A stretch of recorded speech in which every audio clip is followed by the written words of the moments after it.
video, we're continuing our alternate future of the world series. And guess what? Tension rises between the Russian totalitarians and the European totalitarians, which it reaches a boiling point. Well, that leads to the beginning of the Russo-Euro War. Russo-European War. Well, this is a big war. Well, let's see who gets overrun. With them becoming strong. Almost feels like some book, but that's not a big deal. Well, they move against the European Federation. Well, they move into the Iraq areas and Turkish areas of the empire. And while they move down the Black Sea coast and over into the country from its border. Well, they move quickly into some of the border territories, such as Finland, before their speed starts going pretty slow. As they then manage to move in on two fronts with the goal of capturing Istanbul. Because it's in the middle of both these countries. It splits it apart.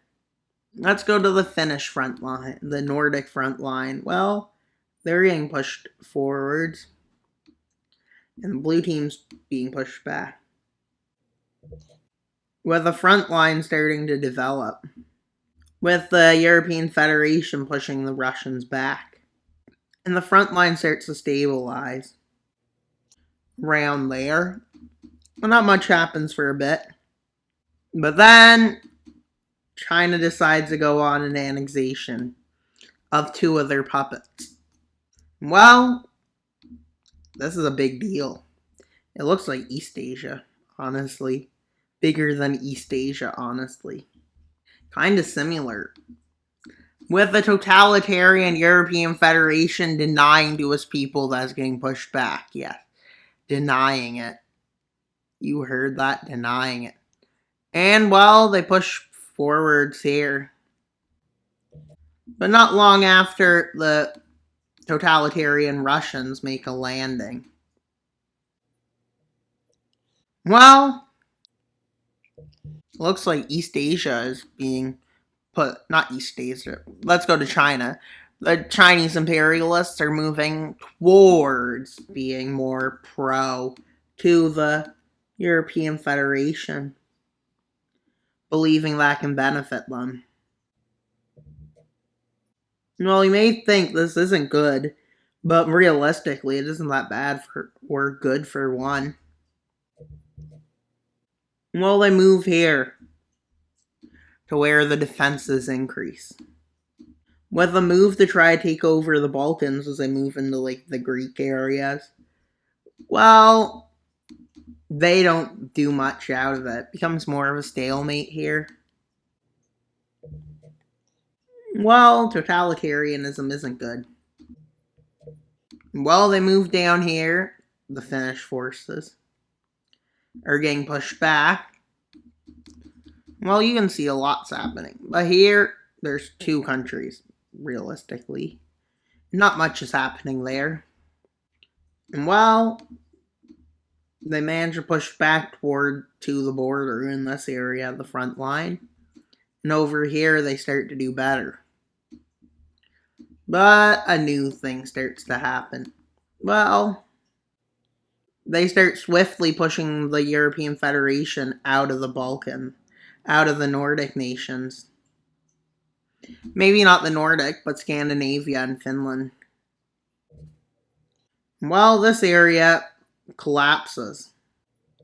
You may think this is the end, but it's not. With them moving in and taking a sizable chunk of Poland. But they quickly get pushed back. And up into the Baltics. Why up into the Baltics? Because I don't know, because they can. Well, the front line starts to be on both sides of the border now. Well, they make a nice offensive here against the Russians. With them moving in. to Iran, taking the southern part of it. And well, you can see this is kind of crazy. And they take over a sizable chunk of Iran, with a sizable chunk being taken out of the Balkans, which includes the there as they're still able to supply into Greece. With them moving into Belarus, what would be our Belarus, and moving towards St. Petersburg, where they get pushed back on this front line,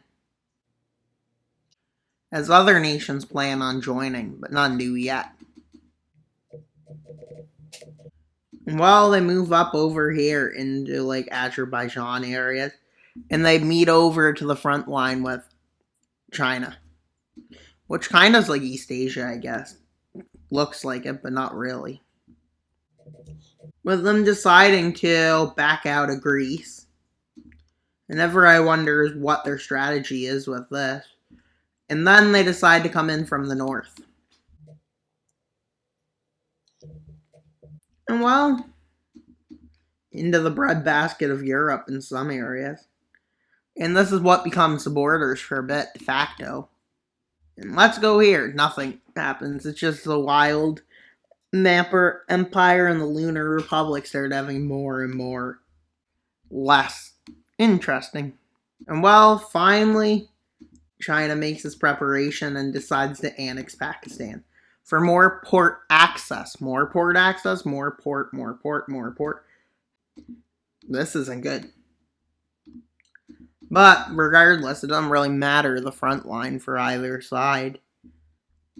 Literally, this is benefiting both sides with their extremism.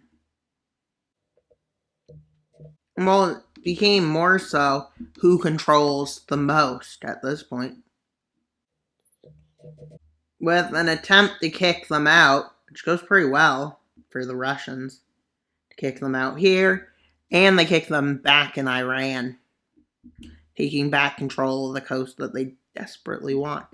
But one thing is, when one side makes a big counteroffensive, the other did right away. Well, neither can take control. Well, they move back into Scandinavia. So basically, all that happened was the front line just shifted. With the Balkan front line starting to advance, it manages to get about here. Well, one problem. An offensive happens over here. With them trying to get a major city, which includes Tehran, but the other side got a few major cities in this area. They decide to move up and seize Tehran. And in the north, they move forwards and they manage to take St. Petersburg. But the problem with this is, they get kicked back out of Scandinavia. And along with that, they get pushed back in the Middle East through their tiny supply lines getting smaller. But don't worry, they can ship it in, too. They could, but it'd be long, because I doubt the democratic nations would want them passing by. But the front line stabilizing, it gets stable, then it gets unstable, then it gets stable. And so on, so forth. Well, nothing really happens now. As an idea is made, with China deciding to unite India, and two nations planning on annexing them soon. Yes, well, that's their move. Well, the front lines don't mean much, but it'll become occupied territory. They start organizing it as a part of their own country. Well, when the Russians do it, that's exactly what the European totalitarianism decides to do. And well, China moves forwards with its plan to annex India, annexing the southern part and Sri Lanka. Why? Well, they can. Is it right? No. But now they're moving forward on their last plan, but they're planning on entering the war soon, but not in this episode. next video. It's hard to say.